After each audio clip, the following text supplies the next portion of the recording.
রাখতে পারেন। একটা ছেলেদের উদ্দেশ্যে আমি একটা জিনিস বারবার একটা জিনিস বলি, আর এই প্রশ্নটা আমাকে প্রায় অনেকেই করে, বাট আমার মনে হয় বলা উচিত। তো ছেলেদের উদ্দেশ্যে একটা জিনিস বলি, একটা মেয়ে, আপনারা রাগ করবেন না, একটা কষ্টও নেবেন না, কারণ এটা আসলে সব মেয়েদের জন্য প্রযোজ্য না, কিন্তু বেশিরভাগ মেয়েদের ক্ষেত্রে আমরা বর্তমান যদি একটু খেয়াল করি, যে একটা মেয়ে, ঠিক আছে, এই মেয়ে মানুষ হচ্ছে এমন একজন মানুষ, আমরা জানি এটা একটা মা জাতি, আর মা জাতি আসলে সকলের ঊর্ধ্বে, সেটা নিয়ে আমার কোনো কনফ্লিক্ট বা কনফিউশন নাই। কিন্তু একটা জিনিস মাথায় রাখবেন, মেয়েরা কখনোই, আপনি যেই ক্যাটাগরি মেয়ে বলেন, কিছু মেয়ে ব্যতীত, এগুলো তো ব্যতিক্রম বা এক্সেপশনাল, বেশিরভাগ মেয়ের বর্তমান ক্ষেত্রে একটা জিনিস খেয়াল করবেন, এই মেয়েরা যেমন হচ্ছে আপনাদের রিলেশনের ব্যাপারটা যদি আমরা একটু ধরি, যে আপনি একটা রিলেশন করতে গেছেন,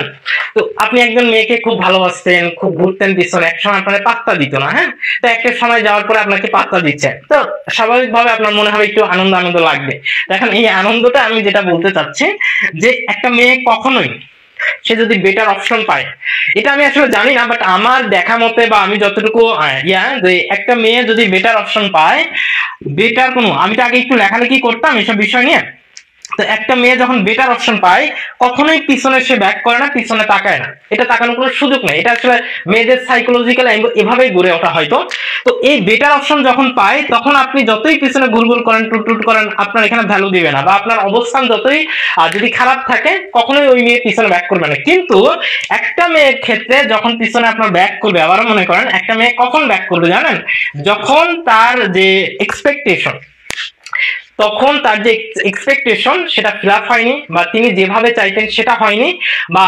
অনেক ক্ষেত্র বিশেষ সেটা আসলে হয়ে ওঠে নাই, ওই মেয়েটা তখন পিছনে ব্যাক করে আসে। তখন আপনাকে দেখবেন পাত্তা দিচ্ছে বা আপনাকে ইয়াটা করতেছে, সেটা কখন জানেন, যখন যখন তার কোনো আর ওই নিরুপায় হয়ে যায়। কিন্তু সে যদি ওই ধাপ থেকে বেটার অপশন পেতেই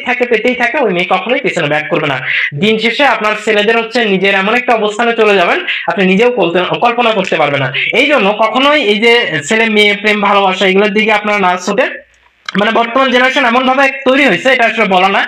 আপনার নিজের কেরিয়ার, মানে নিজের কাজকর্ম, কেরিয়ার, এগুলো ঠিক রাখবেন। আমি যদিও এটা কখনো পক্ষে না প্রেম প্রীতি ভালোবাসা এগুলো, কিন্তু আমি বলবো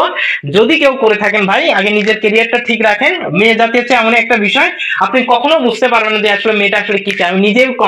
কনফিউজ, আপনাকেও কনফিউজ করে যাবে। এই জন্য নিজের অপশন তো, নিজের অবস্থান তৈরি করেন, দেখবেন সবগুলো মেয়ে বলেন ছেলে বলেন সবাই আপনার পিছনে দৌড়াবে, বা একটা সময় সে না চাইলেও সে পাত্তা দিতে আপনাকে